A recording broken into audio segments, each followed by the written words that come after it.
हामी अहिले मकवानपुरको गढी दरबारमा आइपुगेका छौं। यहाँ तपाईले एउटा शालिगलाई देख्न सक्नुहुन्छ, पृथ्वीनारायण शाहको। अनि पर पनि एउटा शालिग छ। यो चाहिँ सेनाको जस्तो छ। तरवार बोकेर बसेको छ नि यहाँ पृथ्वीनारायण शाहले पनि तरवार बोकेर बसिरहेको एउटा शालिग छ। अनुग्रह आओ। हामी अहिले यसरी हेर्दैछौँ।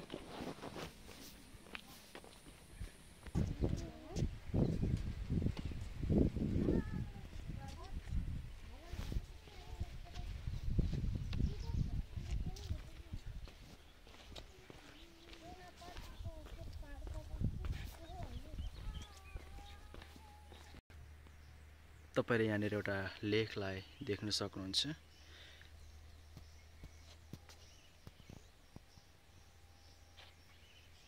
टल्केको कारणले गर्दाखेरि अलि राम्रो देख्न सकिँदैन, तर यो एउटा लेख 1890 भदौ 9 गते यो मकवानपुर गढीमा आक्रमण गरेको रहेछ।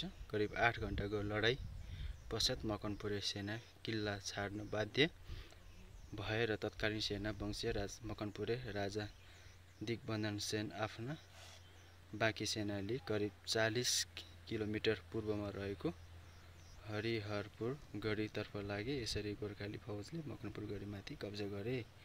पश्चात मकवानपुर राज्य गोर्खा राज्य अन्तर्गत हुन आयो। गोर्खाली फौजले स्वतन्त्र राज्यमाथि विजय प्राप्त गरेको पहिलो अवसर थियो। लडाईँमा पराजित भएका राजा दिग्बन्धन सेन बङ्गालका नवाब मिर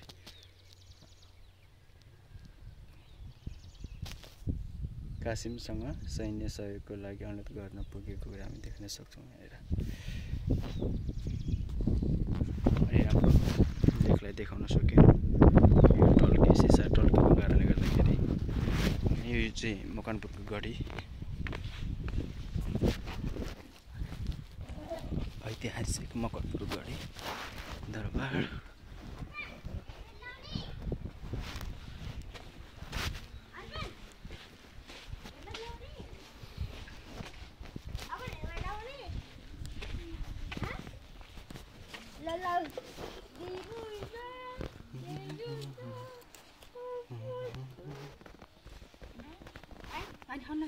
काँचो छ चिसो